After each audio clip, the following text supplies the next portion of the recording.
Seperti biasa, minggu lalu di Twitter ada yang sempat membahas ada seorang pekerja yang akhirnya ketahuan bahwa dirinya merupakan karyawan full-time atau penuh waktu di beberapa perusahaan sekaligus. Dirinya ketahuan karena ketika share screen, ternyata ada beberapa akun email perusahaan yang tersimpan di dalam browsernya. Kalau ketentuan mengenai rangkap jabatan direksi atau dewan komisaris, kita sudah sering mendengarnya ya, biasanya berlaku di sektor jasa keuangan. Tapi kalau rangkap kerja, apakah ada ketentuan ketenagakerjaan di Indonesia yang melarang? Jawabannya adalah tidak ada. Jika membaca keseluruhan Undang-Undang Nomor 13 Tahun 2003 tentang Ketenagakerjaan yang telah diubah dengan Undang-Undang Nomor 11 Tahun 2020 tentang Cipta Kerja, tidak ada satu ketentuan yang melarang adanya rangkap pekerjaan oleh pekerja. Dengan demikian, apakah dapat ditafsirkan bahwa diperbolehkan? Jawabannya tergantung.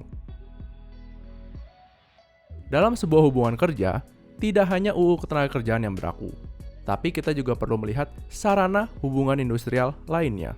Antara lain adalah perjanjian kerja dan peraturan perusahaan atau perjanjian kerja bersama.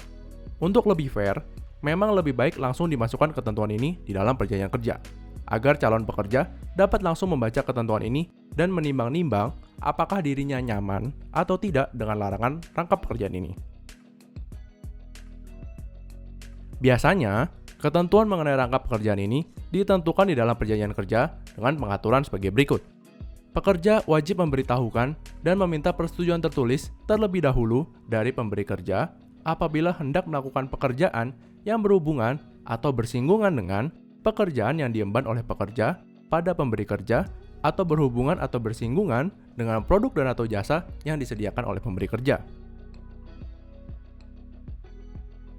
Patut diperhatikan bahwa konteks ketentuan di atas tidak bermakna larangan, tetapi perlunya persetujuan tertulis dari pemberi kerja, yang mana memang sebaiknya di dalam perjanjian kerja tidak dibuat ketentuan yang benar-benar bernada melarang, agar tidak melanggar hak pekerja untuk meningkatkan kesejahteraan. Namun, dengan adanya syarat persetujuan tertulis, pemberi kerja memiliki kendali juga atas rangkap pekerjaan oleh pekerja.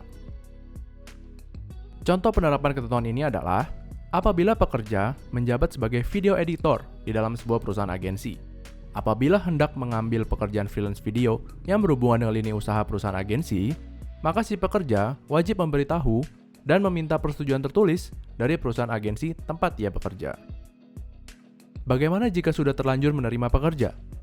Bagi pekerja yang sudah diterima, ketentuan ini bisa dimasukkan ke dalam perubahan perjanjian kerja, atau juga bisa diatur secara umum di dalam peraturan perusahaan atau perjanjian kerja bersama.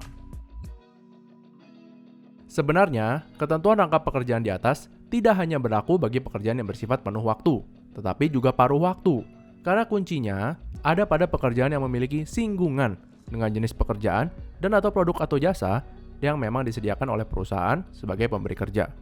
Jadi, penting juga untuk memperhatikan ketentuan mengenai moonlighting atau pekerjaan sampingan ini di dalam perjanjian kerja.